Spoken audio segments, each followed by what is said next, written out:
What's going on, guys, and welcome back to a Stick With 3 video. So we have another update that releases a new general. This is Archis, and he pretty much has the exact same stats and everything as Kaichu. They're pretty much the exact same, with the only difference being their abilities.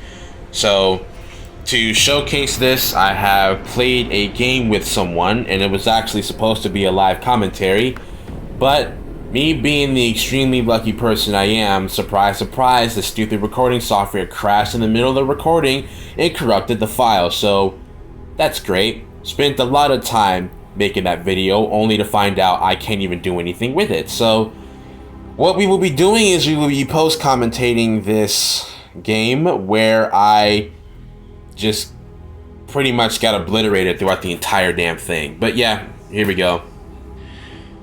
Alright, so not really going to be talking much about what's going on in the game, and really just about the updates in general, or at least the difference of abilities between Archis and Kaichu. So Kaichu used to have an ability called Tether. That ability has been taken away from her and given to Archis. Now he has the Tether ability. In place of Tether, Kaichu gets an ability called Targeted Volley, where you basically mark a target with an arrow, and then when you cast an ability, it will put a red circle down, and all Archidons will fire twice into that same spot.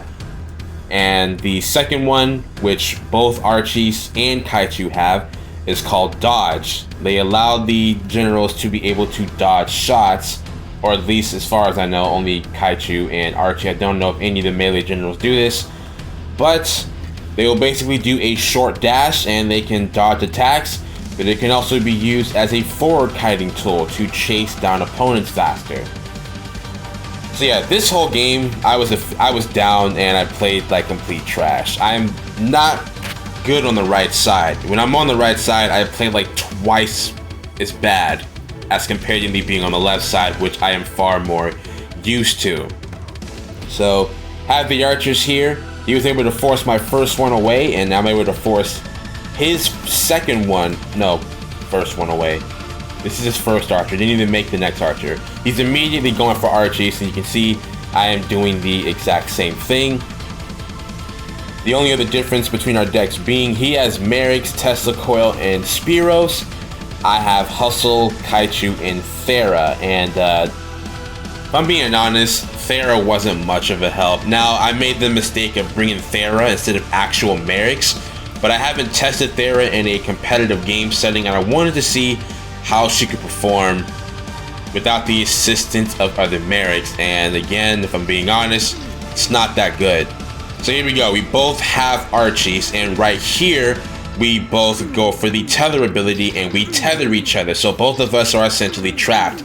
So going for the exchange, he is able to come on top because of the archer lead and because of Glacial, and that means I am pretty much screwed. And even though he was still tethered there, he was able to get my archer, so gets rid of Archis for me and two archers, putting me in an even bigger deficit. I mean, surprisingly, even with that, I am somehow at a population lead, even though the army lead is heavily favoring him. So I had to roll out two Spiritons after this because he has a super high damage general that he can easily run in with, and I was basically preparing for that by getting two Spiritons out to tank stall long enough for me to get the next Archer General, which happened to be Kaichu. Now during this game, I didn't have a clear understanding of how targeted volley worked, so you're going to see me do some awful misplays with it. Here we go. Running in, he throws up that Tesla Coil. We have to leave. It gets a free hit on a Spiriton. And now he has Spiros. He's getting his Merrick's going. Has a pretty decent army overall compared to me. And now the population lead is starting to favor him.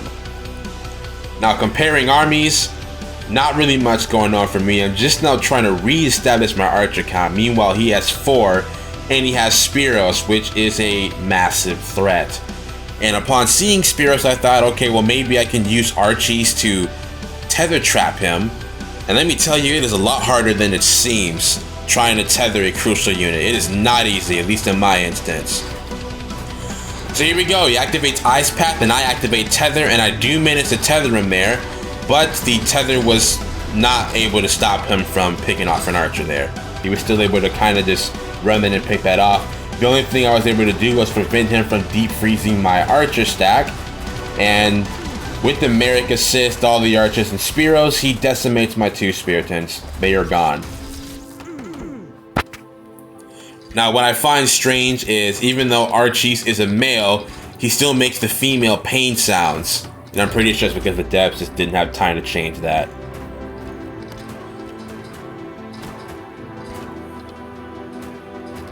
So anyway, like I said before, I'm in a pretty bad deficit. I am losing a lot more units than he is.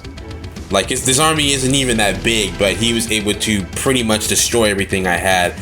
And luckily I was able to kill Spearows, but I'm not exactly in a state to push. And even if I did decide to push, he would just activate Tesla Coil and pull back, and I would have to retreat or risk getting hit by it. So here we go. Here is Thera. Now, like I said, it's stupid that I only brought Thera and nothing else. So here's what's strange, right?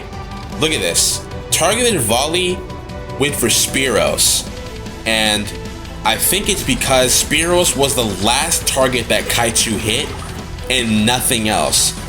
So from my understanding, targeted volley, when you mark a target with targeted volley, until Kaiju takes the next shot, it seems that that unit will continue to be marked to get hit by the arrows shot by the Archidons.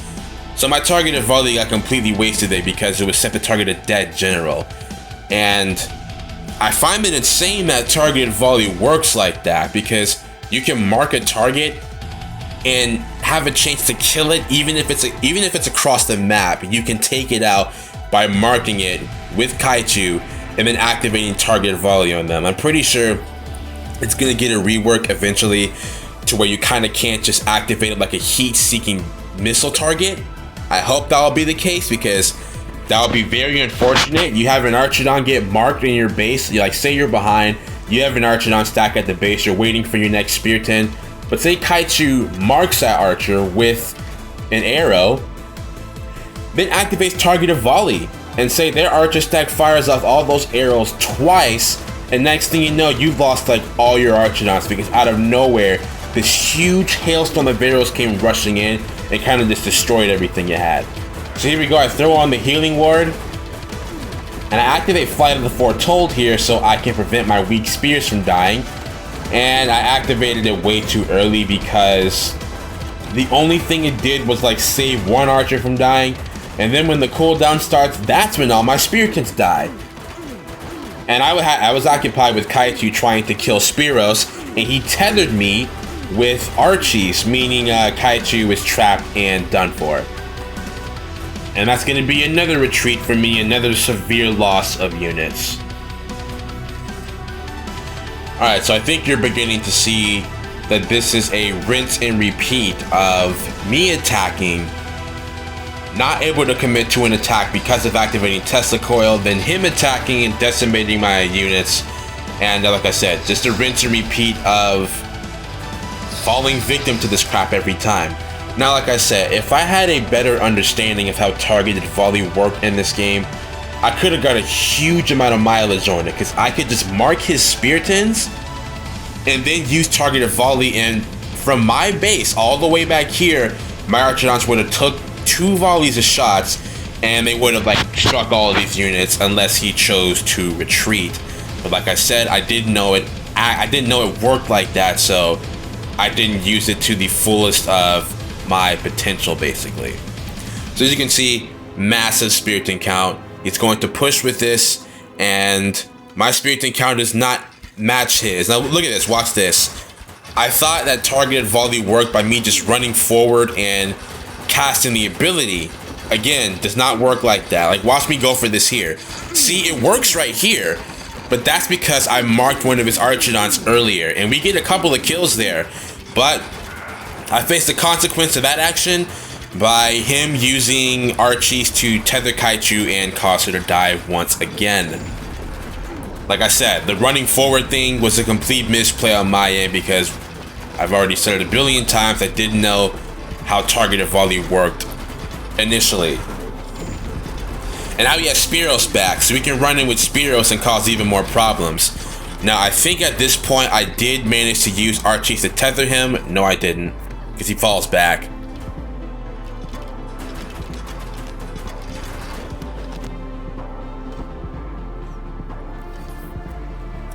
Now, what I'm noticing is, so far for this entire game, he doesn't seem to surpass 2 Merrics.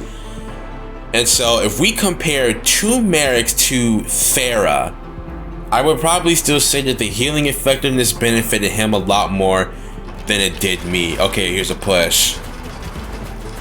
Oh yeah, I pushed because... Actually, no, I don't know why I pushed here. I'm just gonna lose a Spirit to the Tesla Coil. Or no, never mind.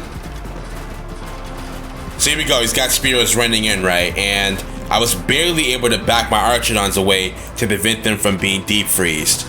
Like, it really came down to the wire there trying to escape from that.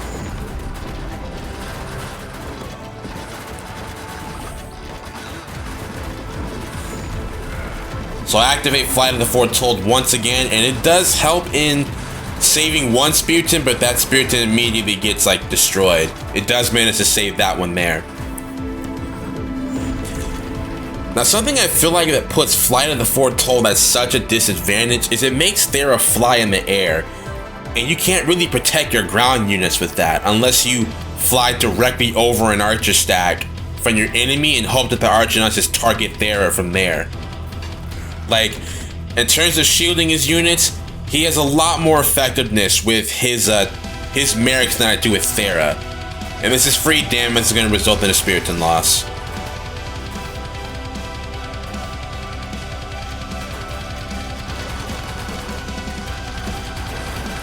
So here we go, I'm once again being stupid with targeted volley because I once again thought that I could run close to a unit and then just cast a circle down. I thought it worked like the Magic-Kill explosion, and it absolutely does not, so just do your best to ignore that disgusting misplay right there. I just threw Kaichu away for nothing. And here we go, we're once again in a spiritual deadlock that's going to overall benefit him because his Merrics, his 2 Merrics are far better than me having Thera, who is far more expensive. Like, Thera only heals for 20 HP. 2 regular Merrics, which are still far cheaper than Thera's total price, heals for 30. And you may be thinking, well, what about Healing Ward? Bro, Healing Ward is not even all that good. And on top of that, it has an insanely long cooldown. Like, they just took the Healing Ward spell and gave it to Thera. I would just be fine with the Healing Ward spell itself. They should have just made it work a little bit differently instead of it just directly copying Healing Ward, but I mean, what the hell do I know? And here I lose a bunch of Archidons because I didn't back them up in time. Pretty hard to do when you're on the right side.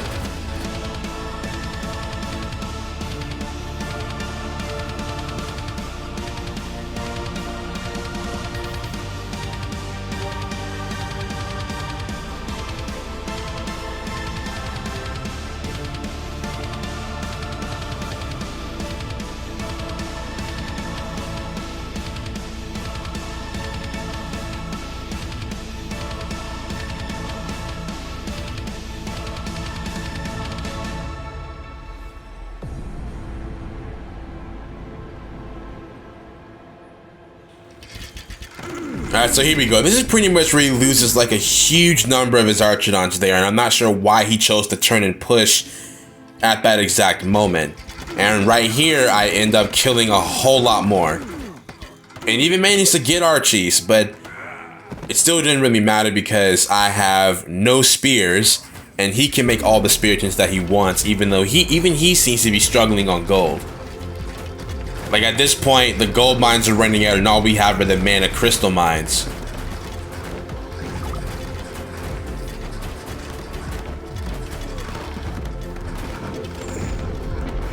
So here's my early example of Flight of the Foretold, like trying to like protect my units by just moving Thera close to enemy archers and forcing them to like focus on her. It's not really effective.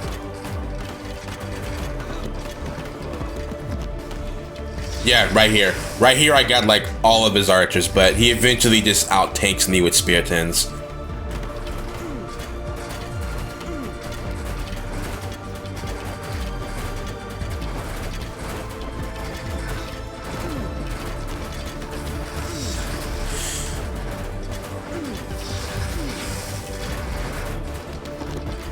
And yeah, I'm gonna stop here. Yeah, we get the picture. I lost this game.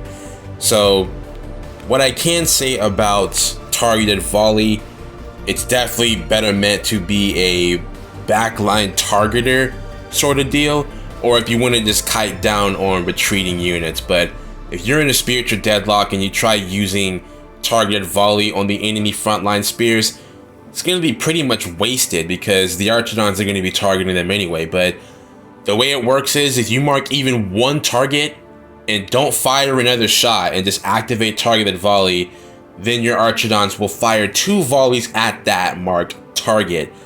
And it seems it can work no matter where they are on the map. It can literally go far across the map to target something. But I'm pretty sure the devs are going to change that to where it can't do that. Who knows? But anyway, that's all for this video.